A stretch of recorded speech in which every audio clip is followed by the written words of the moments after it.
this. Very good. Thank you very much, Greg. Let's use that one. I actually, the Theoretical Institute in Santa Barbara is a place that I have visited for many, many, many years. I visited since it was not called Kavli, since it was not called Walter Kahn, since it was in another building. And in fact, I always found it very stimulating to be here. I have, in my career, my research career, I have changed fields so many times. I started working in general relativity, then I went into critical phenomena, then I went to nonlinear physics, then I went to work in neuroscience. Let me just get to that in the last 15 years. I also have worked in cell biology, so I don't know anything about anything, but I'm excited about getting into new problems. And what I want to tell you today is some discoveries that we have made that are really remarkable, and I will tell you why they are remarkable. Before I tell you what is it that we have been doing, I would like to mention to you the great discoveries and advances that have been made in medicine. Do not involve neuroscience. They do not involve psychiatry. They mostly involve cellular things, genes, cancer, other kinds of infectious and non-infectious diseases. And in most of those cases, what people have been able to do is make discoveries, and then they led to diagnoses. In fact, the number of people that survive cancer today is significant. I know a number of people, except for certain types of cancers, you cannot be cured. But there are a number of cancers that people can be cured today. And the reason for that is that there have been many fundamental discoveries in molecular biology, cell biology, evolutionary biology. But in all of those, that led to diagnostic tools. And those diagnostic tools actually is what allows people to prescribe something specific for you. Now, those diagnostic tools, however, are not very good in general, and the reason is that most of the advances are done for average number of people, for different people, okay? And I'll give you an example. There is significant advances in, and I have to remember the name of the disease. There's a genetic disease, and I'll remember the name in a second, that most people used to get a drug for everybody. Okay, so you use the pharmaceutical companies like to do clinical trials, and they do 10,000 people clinical trials. They try a drug for those 10,000 people, and they say, okay, the probability that it's going to work for you is X. But it turns out that that X is not very large, in fact. And I need to remember the example because there is, I have to remember the name of the disease. There is a disease that has been known to be a genetic disease. And in fact, most of the drugs that people use work in 4% of the people that have the disease. Okay? So that has led to a big initiative by the Obama administration recently. Something is called precision medicine. I don't know if you've heard about precision medicine, but the idea of precision medicine is to try to look at you, to try to look at your genetic material, to try to look not just the genes, there's another thing called epigenes, and the environment. They want to look at you only, okay? And this initiative, which just starts for the federal government with about $500 million this year, which is not much, in a sense, and I'll tell you why it's not much. And they're going to concentrate in cancer, okay? And they're going to try to measure things in 1 million people with cancer. And they want to try to do all the genome, all the epigenome for 1 million people. How do you do that? I guess it's quite complicated. But at least they have a way of doing things there. And they are going to make progress. And I just told you that in cancer, it's remarkable how many people can be cured today, except for some cancers like pancreatic cancer and things like that. Now, I wanted to tell you that just to emphasize that there is no such thing for psychiatric disorders. Nothing at all. Really nothing at all. What you have is, you have a book that's called DSM-5 now. It's a diagnostic book for psychiatrists, which is basically a recollection of symptoms that people have. If you have anxiety, for example, you're anxious for some reason or whatever it is, people don't really know why you have anxiety. You may have a problem with your stomach, you may have a problem with your girlfriend, There are many different possible sources of why you have anxiety, or why you are bipolar, or why you are schizophrenic. There are many, many, many different reasons that can apply just to you, okay? So there is an effort actually in the NIH, which is called, to try to develop what is going to be called precision psychiatry, okay? And I will give you an example today of something that will help in this particular problem to provide quantitative biomarkers to try to determine the degree of autism that people have. And this will be for one individual, done for every individual. And we can say that everybody that we have studied has their own characteristics, and we have to look at their own characteristics. So after all the introduction, let me get to subject matter. First of all, let me tell about my collaborators. Usually when people give talks in medicine and biology, put the collaborators at the end of the talk. I want to put it at the beginning of the talk, and the reason is that doing experiments with humans is non-trivial. To get humans to participate, to get them, the whole thing is incredibly regulated. So about 10 or 12 years ago, I met Liz Torres, that is now at Rutgers. And she did her PhD at UCSD, actually. Then she did a postdoc at Caltech.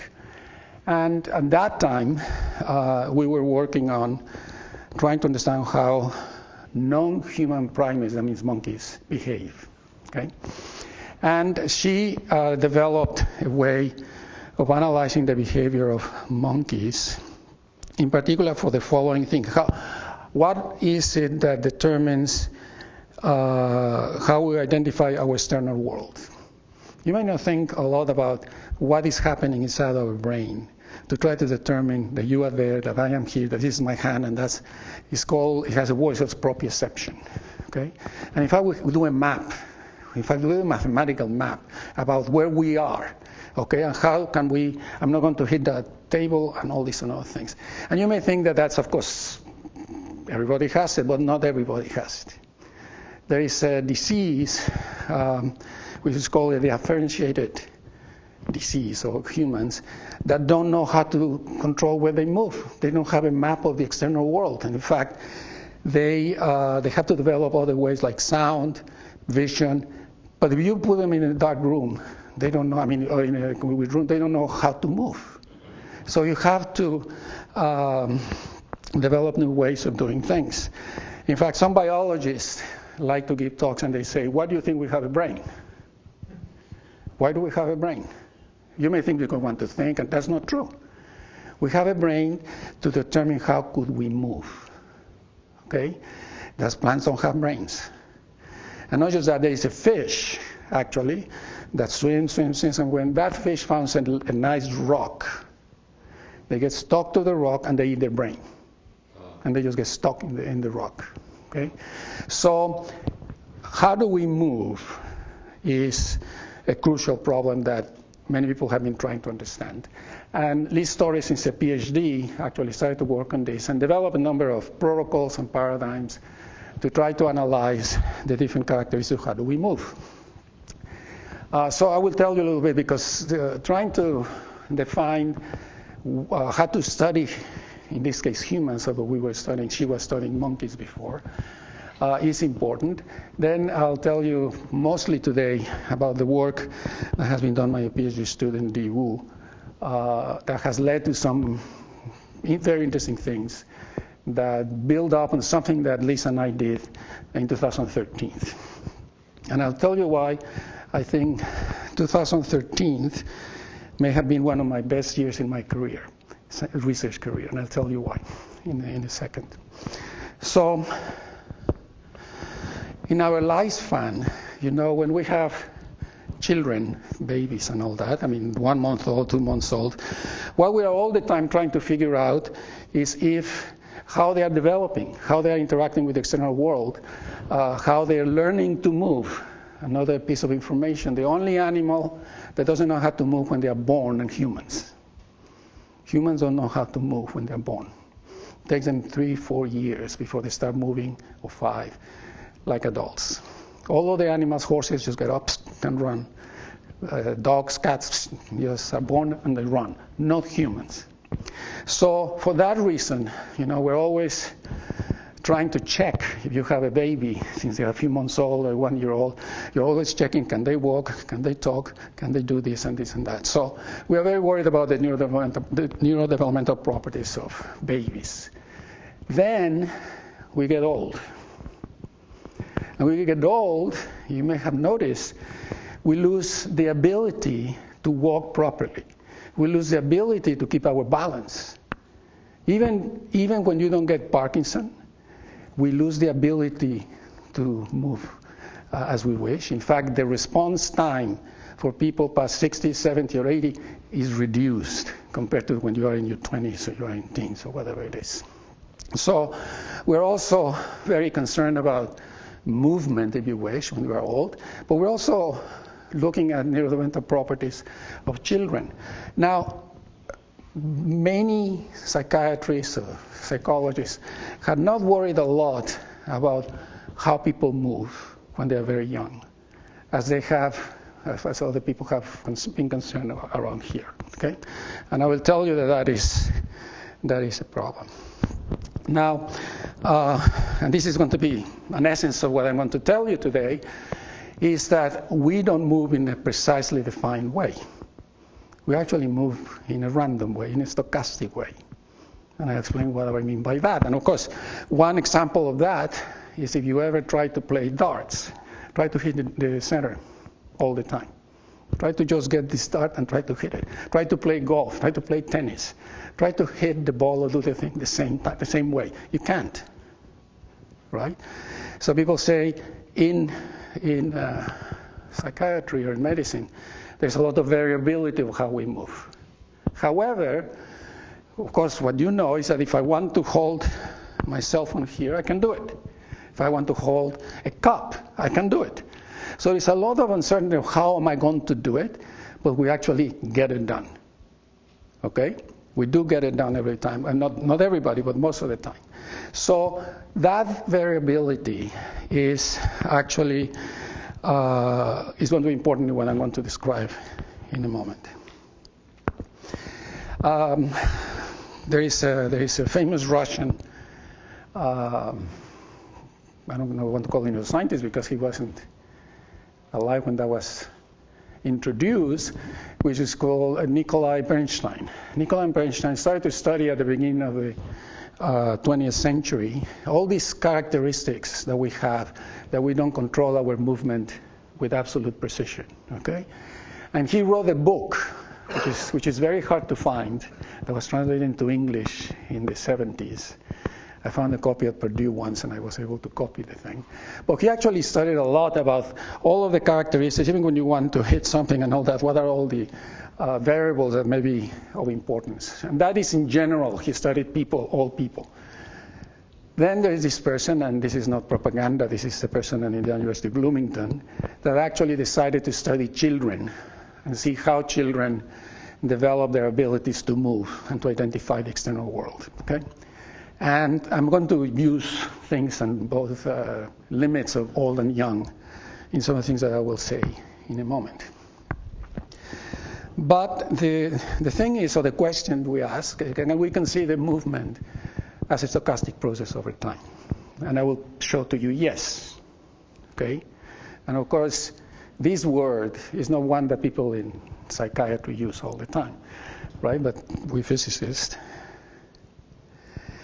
And we have to ask the question, where is all that randomness, where is all that stochasticity coming from that makes us not able to control our movements? And it allows us to learn too. You see, when you learn to ride a bike, for example, it takes a while to learn to do it, but after a while you learn, and you create memories, which are called motor memories, and you learn how to do that. So you minimize the uncertainty about your balance and all these things when you learn to ride a bike. So where can all that noise come from? Well, there are many, many sources within the nervous system where that thing can come from. At the molecular level, at the neural level, there is, for the physicists, they may think about Johnson noise. That's too fast. for the noise that we're talking about here. You have the connection between the neurons, you have the muscles here, you have the spinal cord, you have all kinds of possible sources of noise. Very difficult to say where is the noise coming from, really, but there are many possible sources of noise. So what happens when we make a decision to do something? So, for example, you want to point to something with your finger. What are all the parts that get involved? Of course, you have to look at what you want to do. You send a signal there to the visual cortex, and the visual cortex goes to give an order to the motor cortex. There's another part that's called the pyramidal cortex, and there's a third cerebellum that plays an important role. Comes back, gives a signal, the muscles stretch and all that, and you can point your finger there. Okay? Now, this thing, there's a feedback process, and the feedback process is that you look at what you want to do, you send a motor command, you have a motor output, you move your finger, then that motor output, maybe I'll touch the table, that sends a signal back, sensory signal, back and forth. So we're all the time sending information, receiving information, back and forth. It's a loop, it's a whole loop. Okay? Now, another piece of information, and because I think that you may not know this, 60% of our brain is related to perception, is related to controlling our hands. What we do with our hands, 60% of our brain is involved in that. Large percentage of our brain. Okay? So, what does this have to do with autism? And I wanted to talk to you about autism only, although we just published a paper February 1st, and the title of our paper is Precision Psychiatry. Because we have studied schizophrenics, we have studied Parkinson people, we have studied ADHD, and we have studied autistic children. But here I'm only going to describe things about autistic children. Okay? So, if you must have read it in the news that there is a significant increase in the number of autistic children, diagnosed autistic children. And I'm always asked the question, is it really true, or is it just because they have a new test and they have a new thing? It's not clear, but certainly 1 out of 68 children are autistic, diagnosed autistic. That's based on the CDC data. Okay? Now, how do they diagnose those children? Well, they're usually psychiatrists, they're usually clinicians, and the way they diagnose those children is, and I'll show you in a second, by asking questions. Symptoms, by asking things that they can do, they cannot do, and that's how they determine if they are or not autistic. And as I said at the beginning of my talk, what we wanted to do, and this was by serendipity, I have to say, because when Liz Torres moved to Rutgers, after we had been working on monkeys, she met the director of an autistic research center in Rutgers University. And by talking with her about the characteristics of autistic children, she thought, and I thought, oh, maybe we can do something similar to what we did with monkeys with autistic children. Okay? And the idea was to try to see if we could measure something that was going to be quantitative and not just qualitative. And as you may know, in order to be able to prove that we found something interesting, this is called ASD, Autistic Spectrum Disorders, when we compare them to people that don't have those problems. And we cannot call them normal, that's forbidden. It's against PC. We call them typically developing. The reason I'm saying this is once I used that word and I was almost crucified. You don't call them normal. So how can we do something that will become more quantitative? And so again, let me start by telling you how these things are defined.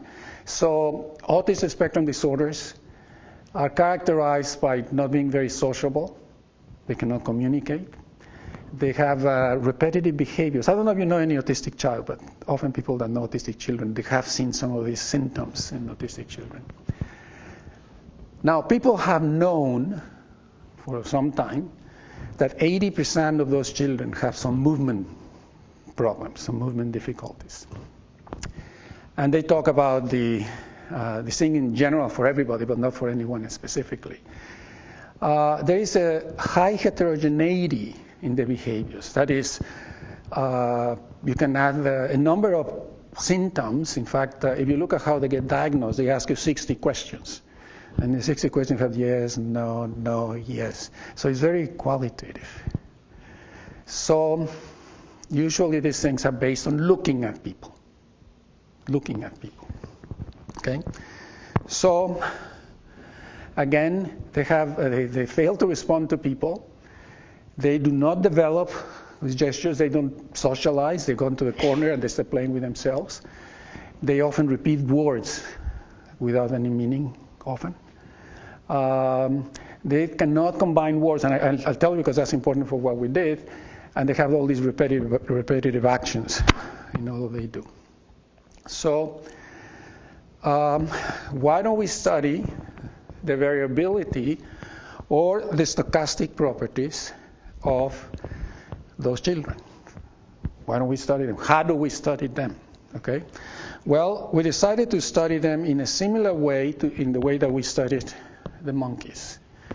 And that is by having, here's a picture, wearable sensors. Okay, not like the little rubbish that I have here. Something that costs $75,000.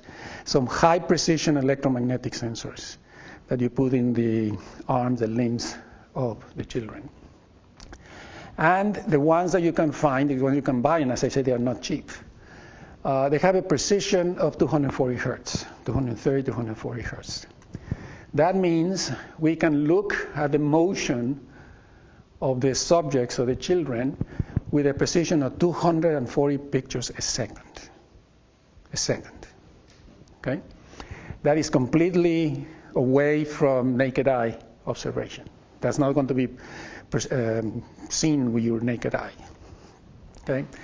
Then try to measure these things. One of the problems that you have is that you generate terabytes of data. You can generate terabytes of data. How you analyze the data? So I'll give you a parenthesis. I like to make comments along the way. Apple, Hewlett-Packard, Google have developed sensors, you may have noticed, that they sell you these watches, they sell you these things that they can measure how many walks you carry out a day, what was your energy, the pulse. They have no idea how to analyze the data. They don't have the analytics, and that's what we have provided, theoretical physicists, how to analyze the data in a way that you can actually extract information. So, what is the paradigm, experimental paradigm, that we carried out? Something very simple, and as I said, this is similar to what's done with monkeys. So you have a child, or you have an adult, they sit in front of a touch screen. In a touch screen, there is a dot that appears there randomly. Appears at one time, disappears, and the child has to see the dot and do this very simple type thing. Just this thing. This is a pointing paradigm. Okay, you point to the thing, you touch the screen measures the time, and then you get the information. At the same time, you have all of these things that are measuring the position, the velocity, and the acceleration of the arm. Okay? Now, in the 1980s, not that long ago, people discovered that if you look at the speed versus time when people do this thing, it appears to be very simple. It is actually a hump. So you increase your speed, decrease your speed, and you have a maximum there. It's just a curve like that. Okay? And people have studied that since the 80s a number of times. They just looked at that. Okay? So the only thing they didn't study what were the statistical properties of the appearance of that peak, because it doesn't appear in the same place, doesn't appear with the same speed. I just told you, every time we do this, it's not the same. People didn't study the statistics of that, and I'll show you what happened when you do. Okay? Now, to do that, we had to get willing subjects to do this. Non-trivial problem to get children that would do this. But we were lucky because that person that Liz Torres met at Rutgers was the director of an autism school. Another parenthesis, New Jersey has one of the highest incidences of autism in the United States. There is a program by the governor that gives a lot of money to do research on autism. Okay, so that's a good place. Also, we had, as I say, I'm also in the medical school, we also have a autism research center in Indiana University, so we were able to get more subjects. We actually got 170. That's a high number, I can tell you that. Very high number. So you can use the classification provided by the clinicians, and it's very simple in terms of, this is a very simple, it's not the only one, and it has to do with, are they able to speak or not? Are they able to talk or not? Okay? So there are some that are called low functioning nonverbal. They are totally unable to speak. They cannot connect anything in words. Sometimes you may read in the New York Times, which it has stories all the time about autism, they may be able to learn to type things and all that, but they cannot speak. And speech is a verbal thing. The reason we move this thing because all the vocal cords and all that thing is movement. Okay? So you can talk about some of them that are low functioning, not speaking. And I must say that we were the first people to really study low functioning autistic children. They don't follow orders, they don't do nothing. But we just don't do anything to them, just let them move. Okay? You can ask them to do this, but you can also just let them move. Okay? Mid-functioning, they are able to put together a few words, not in a coherent way. And the ones that are called high-functioning, verbal, that can be Asperger. That can be some people that can really put together phrases. And so you ask the question, how do the three-dimensional trajectories of these children, when they're just doing this simple thing, look like? Okay? And here are the 3D trajectories of 100 trials of a child just doing this. Okay? Well, first of all, it's not your smooth, regular trajectory that everybody would assume. And if you look at the speed of how they move their arms, they are not regular at all. And I'm going to get into more detail about that. So if you amplify one of these peaks, what you get is something like this. You get something like that. As I told you, the maximum of the speed doesn't occur at the same time, doesn't have the same value. So it's really a random variable. Okay? So can we analyze the statistical properties of that random maximum, just the maximum of the speed? Okay? So if you do that and you amplify it, and of course, when we do this, you know, when you tell the children touch the screen, if they have the high functioning, they have to think about that. But once they touch the screen, they retract their arm and they don't think about it. So something's called intentional movement, not intentional movement. Okay? Like when you ride a bike. After you learn to ride the bike, you don't think about riding the bike, except when you are learning to ride the bike. Okay? And there's a big difference between intentional and non-intentional movements. But anyway, if we just look at this, you know, the maximum for the forward movement and the maximum for the backward movement, which is a black thing, and then you touch, you bring your arm back to your lap, or you go do it again to the screen. If you look at the statistical properties, and I'm giving you here a particular example, guess what happened? You get a distribution. That one looks a little bit Gaussian, and that is actually for high-functioning children. Okay? However,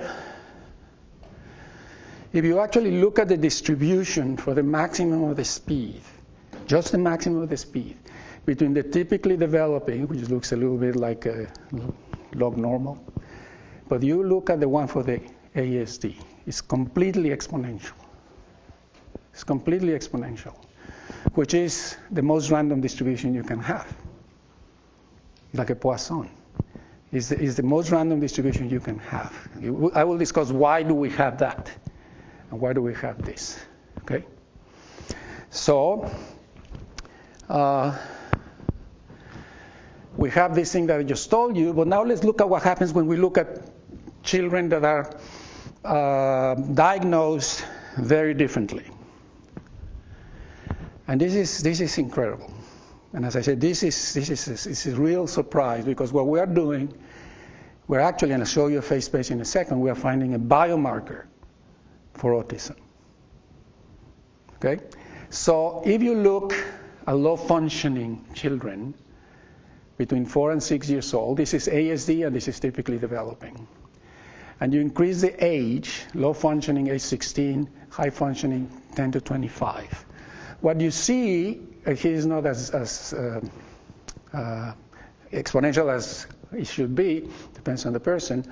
What you see is something remarkable, which is that as people get old, autistic children become adults, their distribution for how they move doesn't change. It does not change, right? But if you now compare the 3-4-year-olds that we studied, as they grow older and they go to college, they become Gaussian. So there is a maturation difference between autistic children and typically developing children that is remarkable. That means if you are autistic in the way you move, you'll always be autistic as when you were a child, and it won't change. Whereas if you are older than 5 years old, it will change dramatically. In fact, this is something that we found that many people have already noticed. There is a threshold, an age threshold for maturity about how you move, and it happens about 3 or 4 or 5 years old. It will happen. If it doesn't happen, and you can see that here, then you'll be as autistic as you are, as you were, all your life. So how do we understand this in a physicist way with the phase space, with the parameter plane? So we tried a number of different distributions, and the best distribution that fits the data more precisely is a gamma distribution function. And there are there's a lot of theory behind why a gamma distribution, as you know, solving the Fokker-Planck equation and all that. So this gamma distribution is characterized by 2 parameters, alpha and beta. And you can go from the extreme exponential to the extreme Gaussian distribution. And so, I don't have the plot here. And so what we have, I forgot to put the plot there. What we have is a phase space. Actually, if I put that, I can tell you what it is because it's easy. It is a phase space when you have the alpha. No, the alpha is here, and you have the beta here. And if you are somewhere around here, you are very autistic. If you are a little bit somewhere here, you're Asperger or you are low functioning. If you are here, you are typically developing. Because I would like to tell you what happens when you are far away from there. But we got a phase space description that will tell you if you are there, you are very autistic or not very autistic, and so on and so forth. I must emphasize, I just said about learning to ride the bike, this is the probability distribution functions I'm describing here are time dependent. They are not stationary because it changes with time. Okay? And in fact, by looking at these curves and looking at the phase space, you can actually develop techniques to determine if treatment is working, if drugs are working, if they are not working. And since I was a bureaucrat, I realized that this had a potential application, so we got a patent. And we have a patent about this. And in fact, we are in negotiation with Eli Lilly to use some of these things to do some clinical trials. And we're doing some clinical trials with Mount Sinai, whatever, just because of this. And the results that you can get out of this. Okay? And so I was telling you why 2013 was an incredible year for me, is that after we published this thing, of course we sent it to Nature, it was reviewed until I don't know where, then it was not accepted, but eventually we published it in the journal Nature. And within 4 or 5 days, it just hit the whole world. And in fact, today, because I just checked, there have been 17,459 people that have downloaded or looked at this thing since we published this thing. It's interviewed at NPR 3 times for this, a physicist, theoretical physicist. So what I told you now is what we just did by looking at one point in the trajectory. What happens if we look at the whole trajectory? Okay? So let me show you, and this is from the data, but I wanted to do it this way so you could see the difference.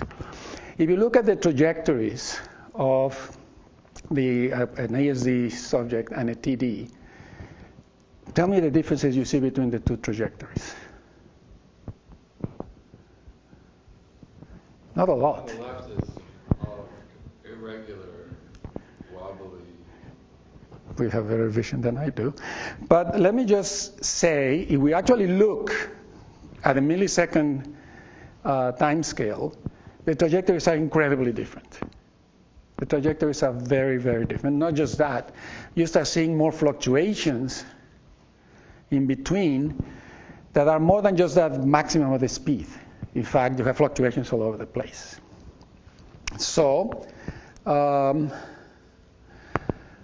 what do you see if you actually look more, zoom in more microscopically at what's happening? What you find, and this is a finding, if you wish, a discovery, is that in that trajectory, that most people that study that trajectory always smooth it out because they thought it was noise, everything that was there. We didn't consider the noise. We actually did a careful analysis. In fact, we had to introduce a different way of filtering the data, in which we actually found a number of peaks that occur in the velocity versus time trajectory, so that the speed versus time trajectories are not smooth at all. There are lots of small fluctuations in the millisecond time scale. Okay? And we call them S-spikes, and I'll tell you why they call them S-spikes, because we're going to use some of the technology that has been used in the theoretical neuroscience to analyze what's happening there. So let me show you here. This is something that people do with spikes, neurons, action potentials, and all that. So what we did is we looked at the trajectories, speed versus time. Here are the places where you have these little spikes, S-spikes. And then we went from low functioning, high functioning, to typically developing.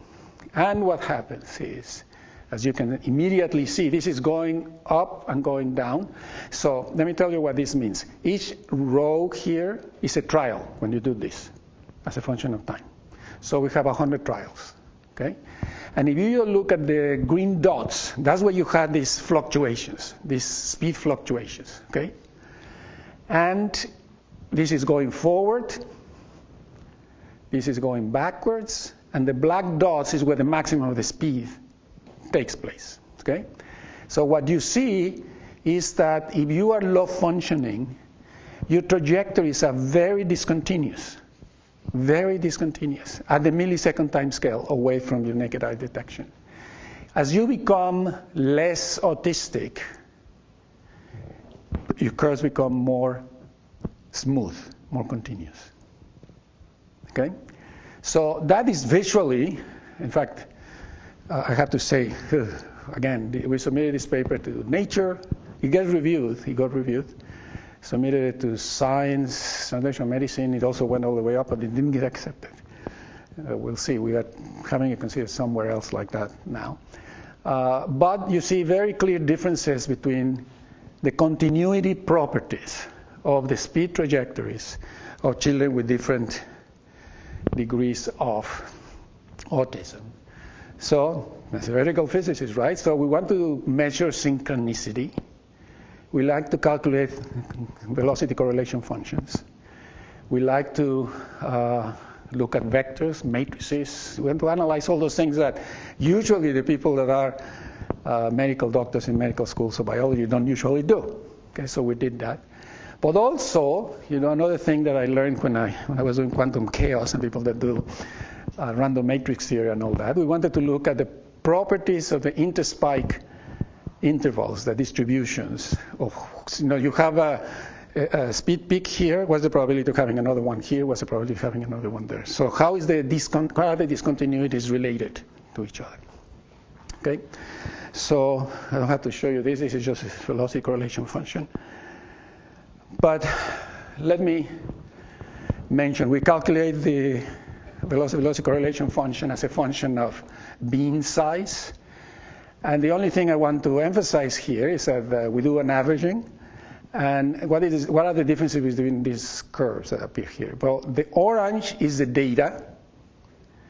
The green thing is a theoretical Poisson distribution that we calculate analytically.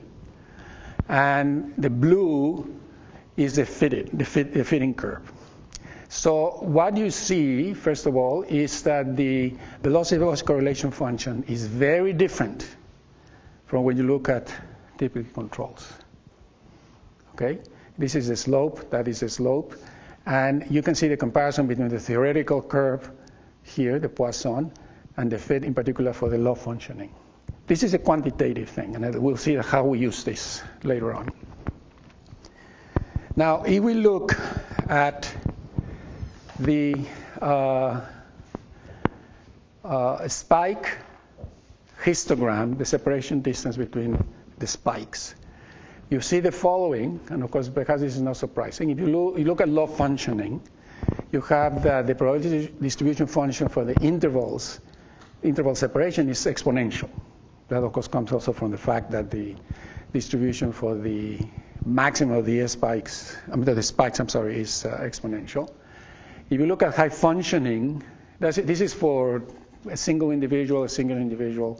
But if you compare to the control, so you compare to the typically developing, those do not just have exponential, but they have separation spikes, the separation between spikes that has some other contributions away from the exponential region, which is small spike separations, amplified here.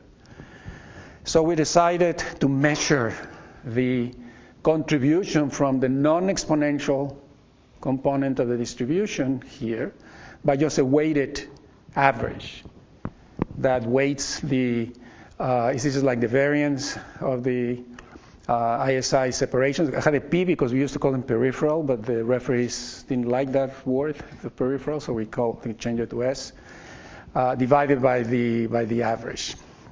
Okay, so what do we find? So this is what we found.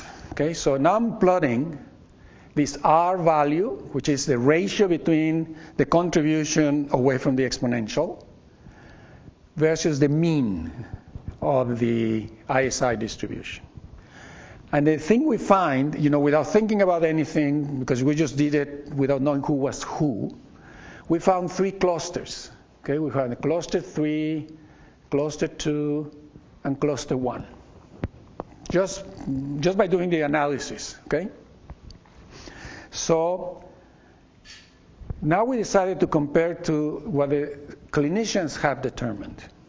And the clinicians have diagnosed the children based on their abilities to speak or to talk. And the remarkable thing, if you wish, because of this analysis we're doing about something that happens away from the naked eye detection, what we found almost a complete correlation between the location of the clusters and the diagnosis of low functioning, high functioning, and controls. And this is quantitative. This is really quantitative, okay?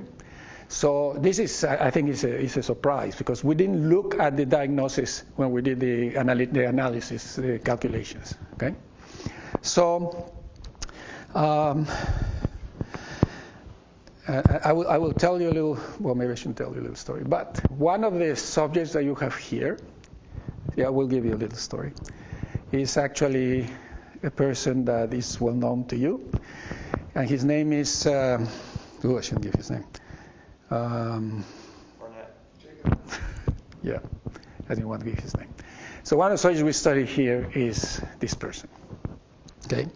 Now, what is characteristic about that person? That person was, when he was 2 or 3 years old, he was diagnosed as low functioning, couldn't speak.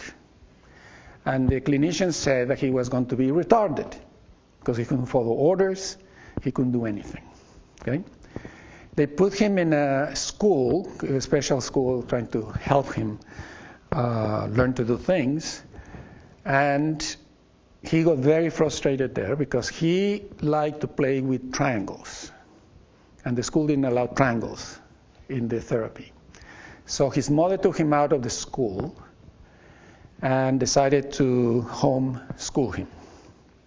And his parents, his father works at Target, and his mother maybe has an undergraduate degree, I'm not sure exactly, but they are not academics, and you'll see why I'm saying this. So it turns out that his mother was able to nurture his development by staying at home to the extent that she started to notice, first of all, he used to play with triangles and he used to put them in right order, he put them on top of each other, and so on and so forth. So his mother took him to a planetarium, and he started to like what he saw in the planets and all that, and all of a sudden he started to speak. Okay? He began to speak. And I want to give you a long story. There's a TED Talk by him when he was 13. And by the time he was 9, he enrolled in the undergraduate program in physics at Indiana University in Indianapolis. He finished in 2 years or 3 years. He published some papers in Physical Review. He's 14 today, and he's maybe the second or third year of doing his PhD in string theory at the Perimeter Institute today. We tested him. He's very autistic, but he's particularly smart. Okay?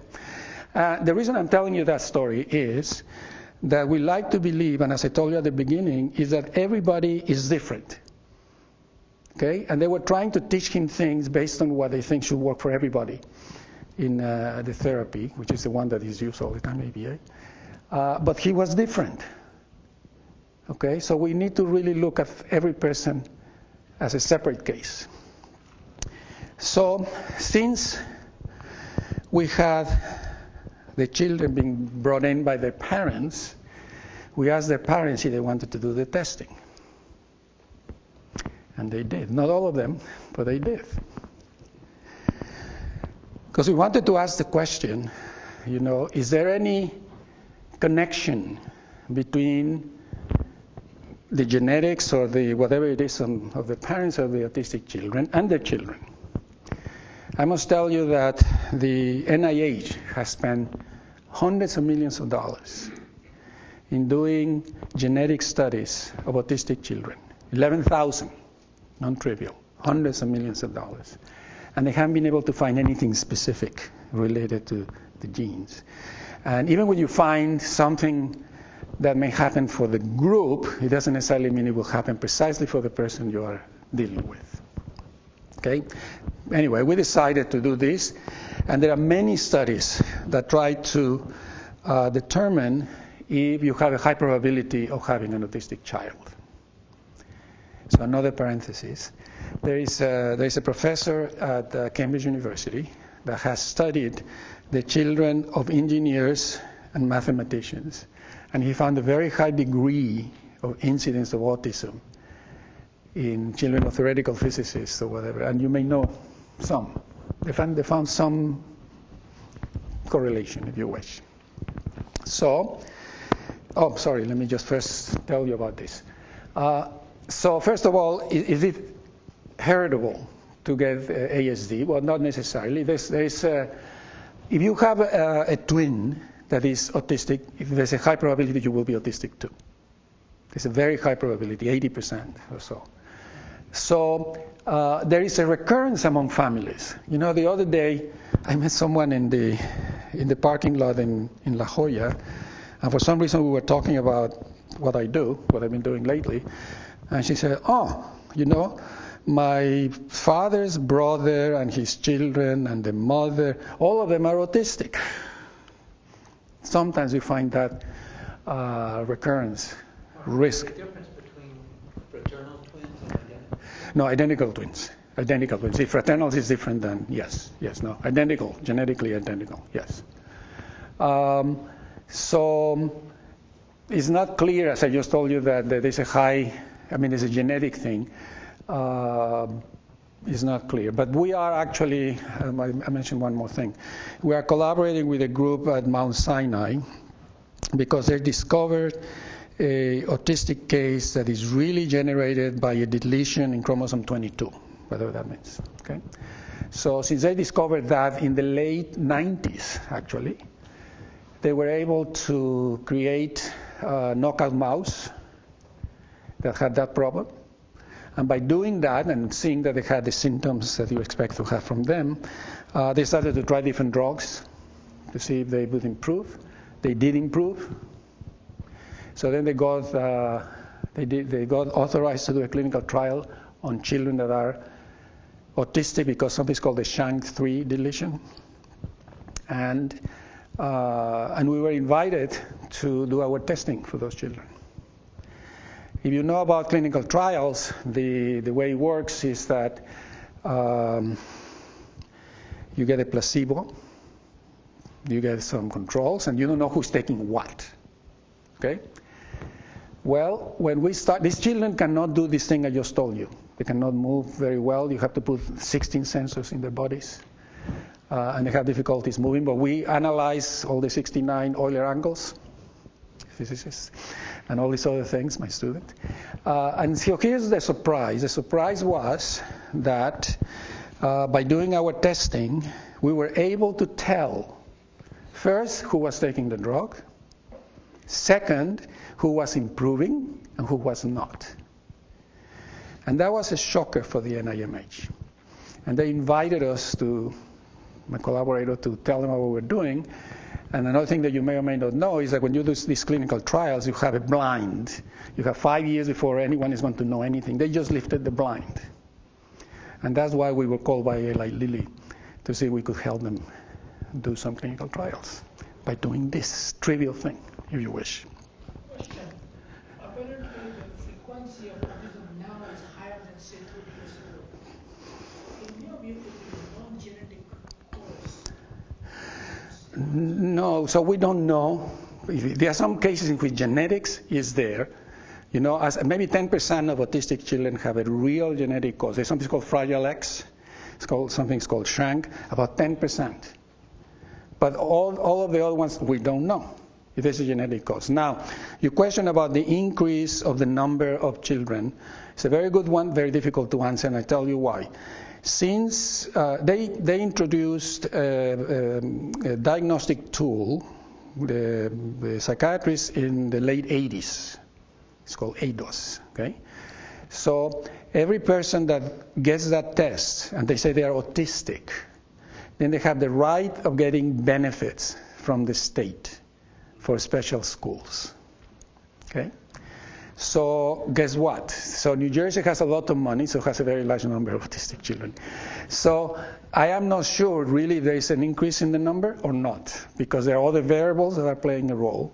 And that is, in fact, I know in California, because we collaborate with people in California, sometimes parents get a lawyer to fight the cities, the schools, because they want the children to be diagnosed, because then the state or the federal, whoever, pays $50,000 for special schooling. So you don't know. I actually don't know. But let me show you what happens with the parents. Okay? Well, we had, of all the parents that we had, and we've had about 30, 35, the parents, we were only able to get 21 of them that were willing. The mothers always bring their children, so there were more mothers that were there. And what I'm showing you here is the same phase diagram that I just showed you before. These are the women, and the other ones are the men. And what you see is that they appear in the very similar region in phase space where the clusters of the children occur. Okay? Now, and I'm very careful about this because when I give this talk in front of medical guys, they go after me very hard. We don't know if that is really genetic. We don't know if that's really true. They don't know if we are taking drugs. I don't know. But I just like to say this is what we find quantitatively. We analyze the data, and this is what we find. And we find them really close to that place. Okay? I was trying to tell you a little bit about the maturation characteristics. And before, I show you just by looking at the maximum of the speed when you do this. But now we want to also look at, when we look at these fluctuations, these S spikes that appear there. And I want to put together the phase diagram that I showed you before.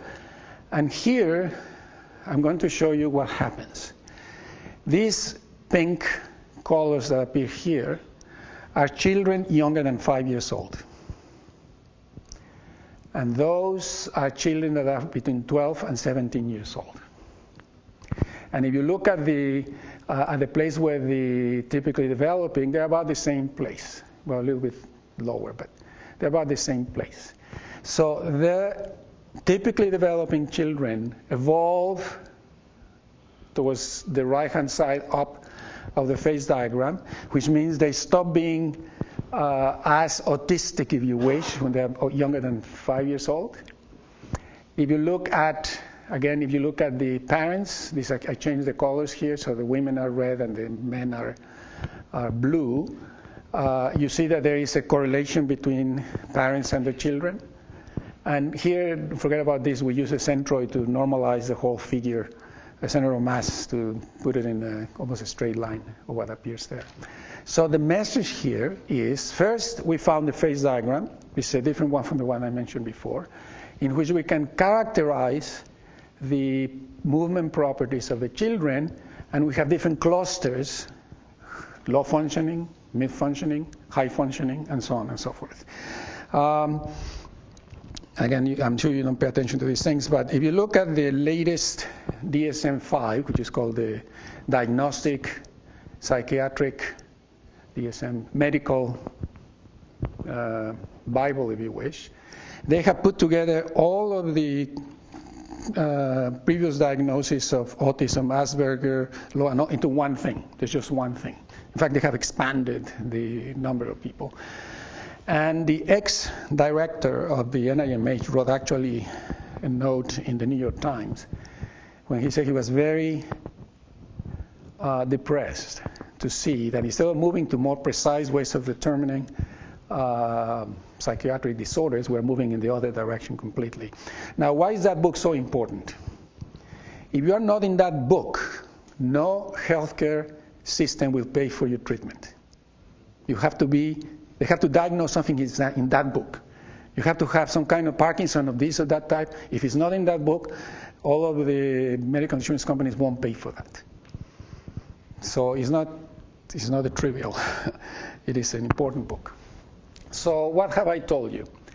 First, we discover, or we unravel, if you wish, a new data type, which we call the S spikes. And this is what is necessary with all of these new, and these wearable devices are being used and will be used for far more than you think, is that they just collect data. They have no idea what the data means. I just went to a talk, won't tell you which talk, in UCSD. Someone that was presenting, they were doing things that we're doing, and they have these terabytes of data, but they don't know what they mean. So the important thing from a theoretical physicist point of view is that we can bring some analysis and some analytics to try to understand what the data means. Okay?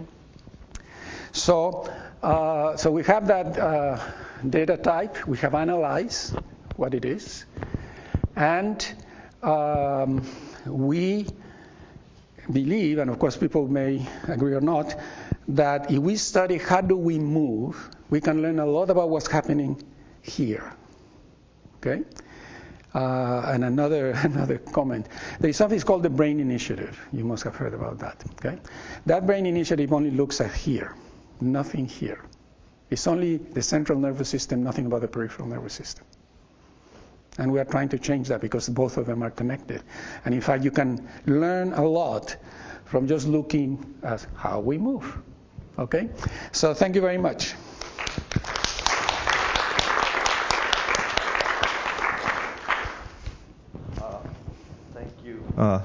Jorge, before I take questions, I just want to make a point that next week there's another KITP colloquium. Do you want to say anything about that, Tony? Or? Professor Brandon Brown, a physicist, has written Planck. And most of us, of course, know about Max Planck's work, but very, very few of us actually know many details about his life. So he'll be here to talk about his book and his life, and Max Planck's life. Okay, great. Okay. What's the name of the speaker? Brandon Brown. Okay. Questions? Can I ask a semi-facetious remark? You mentioned autism and theoretical physicists. Once I read in Scientific American, also other places, that both Einstein and Newton had some sort of Asperger's syndrome. You want to comment on that? Well, I'll give you a better example. I am 90% sure that Iraq was Asperger. I mean, really, if you look, and not just me, I mean, if you read his biography by Familial, Grant Familial, he was really autistic, okay? And I would think that, but of course, I'm not a medical doctor. I would think that Einstein was. I'm not sure about Newton. Newton was able to interact with the community, you know, he'd have administrative jobs and all that. I'm not sure about Newton. But it must be the case that a significant percentage of theoretical physics and mathematicians have something. Because... Other question? Please. Hold on. So, it's okay. No, for our recording. So there are basically two kinds of behavioral or movement variability you can look at. One is within a rendition, and the other one is between averages of renditions. So, I mean, here you're mostly looking at individual renditions, so the noise that's added to the trajectory of movement, and yes, the amplitude of that noise, and the variability in time of the peaks. Yes, so the noise is generated by somewhere in the internal nervous system, right? And where is that generated? I don't know. I mean, maybe in the nerves, maybe in the cerebellum, maybe in the synapses, maybe in the neurons. I don't know. But you can also have movements that are very very clean. They don't have much noise. However, yes, there may be a high variability between those renditions. So if you, for example, align all those movements across time,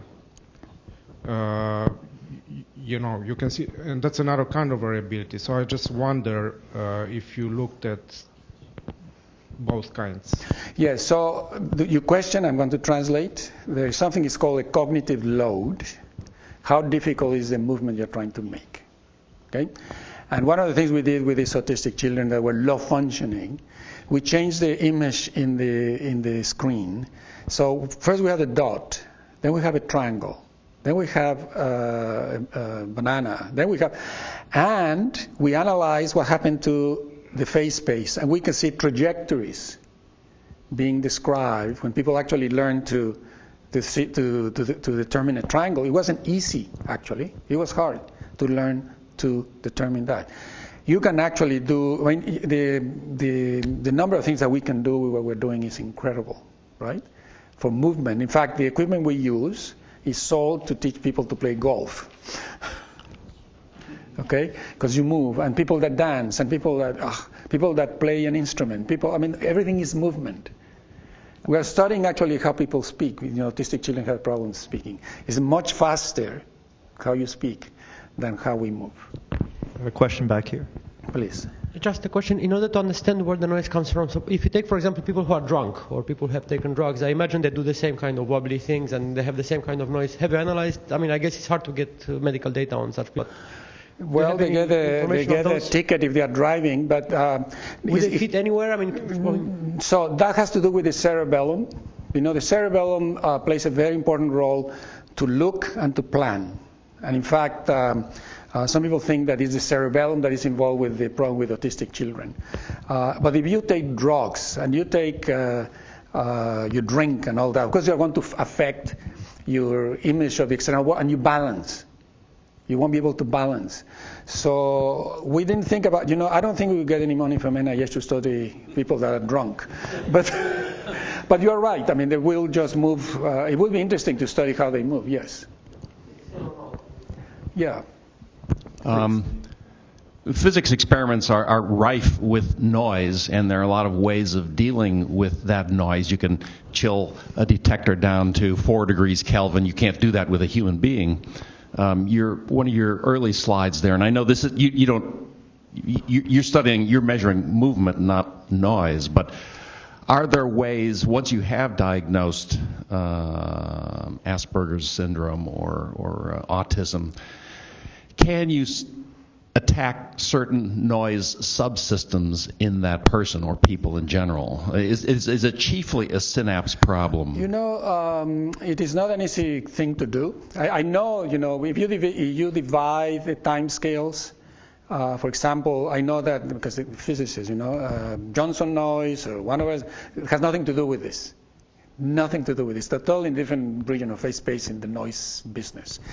Now, one of the things that the referees always ask us is, did you make sure that your children weren't taking drugs? Many of those drugs affect the movement abilities of people. So some of the things that we have done with these genetically affected children is when they are not taking any drug. Because otherwise it would be a problem. Okay, they would say, oh no, that's completely influenced by what they're taking. That's what I don't know also with respect to the parents. If the parents were taking drugs at that time, that would affect, the dopamine or whatever it is, or the synapses, and the noise changed because of that. So people that when they took drugs, for mental disorders, things change in how they move. Yes. Okay, I think I'll cut off the questions. Do you have a question? I don't know if you had a question. Is there a question? I want to know if there's people who are known to be exceptionally precise in their movement, people who are champion dart players, if you can pick up their special differences by your test as well as the autistic. So let me just mention, all these questions are very good because we did something on that.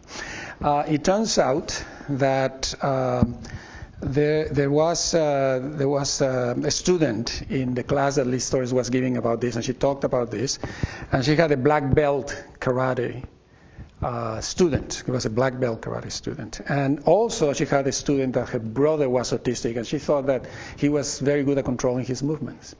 So he came and he learned all of the moves of the black belt within a week. He was autistic, okay? And I just told you that one of the characteristics of autism, most autistic children, they cannot control their movements. They don't know how to control their movements. They're very random. But this one in particular had an absolute control of how he was moving and learned to do the things that the black belt was able to do. We have published a paper on that.